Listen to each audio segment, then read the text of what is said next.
another Pen Talk. Thanks for tuning in. Today we're going to visit a pen maker which I have a fond affection for. And I wanted to wait a while because I wanted this pen in all three colors. Before I did the video, I just got the blue one on eBay. Great auction. I've probably been looking for a year and a half, so it was nice to eventually get it, and it was in excellent condition. So you may recognize the clip. So these are Conway Stewart's. The model is number 73, and it comes in this hatch resin plastic. I just think they're great. As you can see, the blue one has a very nice imprint in it. They probably re-inked it with some white substance, maybe chalk, to get it to come out a little bit, but it's still great. These were all probably between 1958 and 1963 or 4. They made them for a couple years. There's not much about this particular model. It was supposedly an enlarged or elongated version of a 23 or 33. I like the fact that it has those 3 cap bands on it. And the other thing I like about all the Conway Stewarts that I have from the 50s, and I have a few of them, they all clean up extremely well, and they all have excellent writers. So hopefully the resin's coming through. Not a lot of chatoyancy, but I definitely enjoy the colors. And the pattern is very nice, interesting. You know, the length, they fit decently in the hand. So I wanted to show these 3 together. We're going to show you a little bit of restoration I did on the blue one. Not a lot, but, you know, just a little bit to bring out a sparkle. And the red one needed a new sack, so I took you through that. So that's where we're at. So I'm going to ink these puppies up and put nib to paper, and we'll see if those nibs lived up to Conway's reputation, as we see in this particular ad that they did. 373s together at the beginning of the video. They were all in a fully restored condition. But in looking at those 3 pens, the last one I got, the blue one, was received in perfect working condition, just required a little bit of polishing. The green one also was in working condition, but when I tried to fill the red one, the bladder broke on me. So this is a classic old bladder. This pen is from the 50s, so the bladder isn't as bad a shape as you might find from some from the teens or the 20s or the 30s. But what happens in my experience is the bladder is had ink in it when someone put the pen away. They didn't clean it out, so the ink kind of like evaporated against the bladder, and over time the bladder just degrades and hardens. Whether that was accelerated by the ink or not, there's no way for me to determine that. But I went to a number 18 nib, which fits very nicely inside the barrel. You know, part of my picking of a sack, I know people talk about measuring the end of the section, but I'm not worried about that. I want to get a sack that moves easily in and out of the barrel, and one that will go pretty much to the end of the barrel. As you can see, the sack goes in pretty far, so I'm not going to have to do much of a trimming, and this pen's going to have a fairly good ink capacity.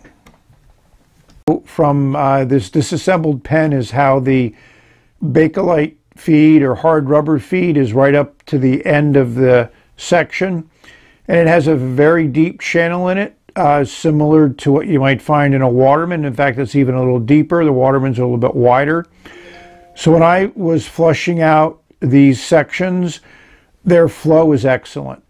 So it's one of the things that I find extremely consistent about these Conway Stewarts from the 1950s is not only are they extremely well made, excellent quality materials, very good feeds, and beautiful nibs. So I just wanted to give you a show of one in an as-found condition. And as I mentioned in maybe mentioned before, I don't know, I'm filming this first, but you know, these clean up very nicely, very easily to make very beautiful pens and very excellent writing instruments. Of the sack. It has been glued in and a coating of shellac applied to the bottom there.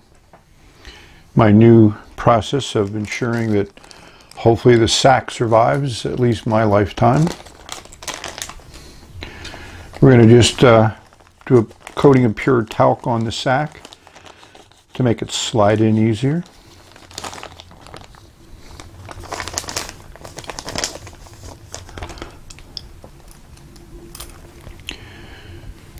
So my process is to align the lever with the top of the nib.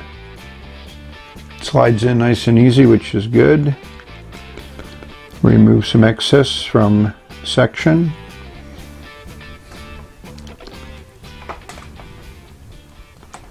Nice good fit. You want it to fit tight, but not overly tight. So now we have all three of the Conway Stewart 73s in three beautiful colors ready to do some writing, as they all have three different nibs. These, and played around with them a little bit. Very interesting nibs, as I expected, from Conway Stewart. So as we do a little bit of another drive-by, again, beautiful colors. I love the design and the patterns. Triple cap band is always nice, and the ubiquitous Conway Stewart clip. Let's put nib to paper. Without posting, but they can be posted. It makes for a long pen, as you can see. But, you know, for those people that want to post, it certainly feels fine and the balance feels good. I would write with this unposted unless I needed to post it. Maybe I was worried about losing the clip or the clip rolling off, but we'll write unposted.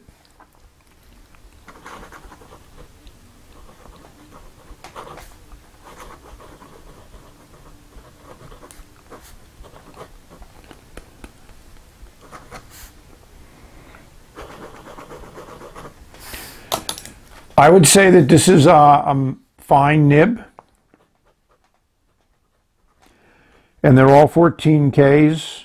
I don't think Conway Stewart did a steel nib in the 50s, but I could be mistaken. Certainly in the 60s they started using steel as an economy move to either keep the price or lower the price. This is smooth. Doesn't require much pressure. This is Robert Oster Direct Sun, which I think you may remember in some other videos, but I've forgotten what they are. So that's a pretty fine line. And the pen is a little bit on the soft side.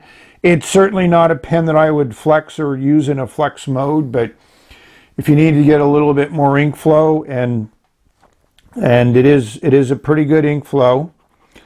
I think all my Conway Stewarts do very well from that viewpoint. So now we're going to move on to the green one.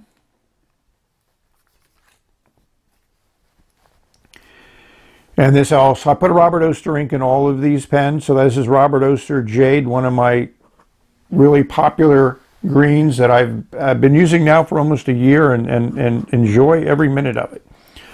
So this nib is also a fine, but it is softer than the one in the red pen.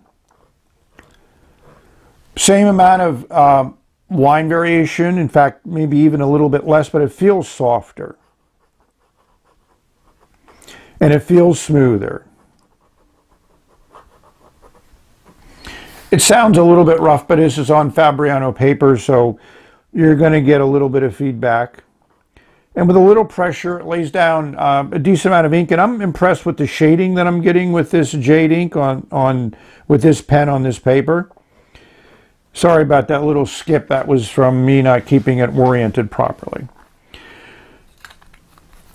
So now we're going to go the blue one. And this one, I'm very impressed with the nib on this one, considering I picked it up on eBay at a very reasonable price. And this is Robert Oster Blue Denim. This is a little bit more toothier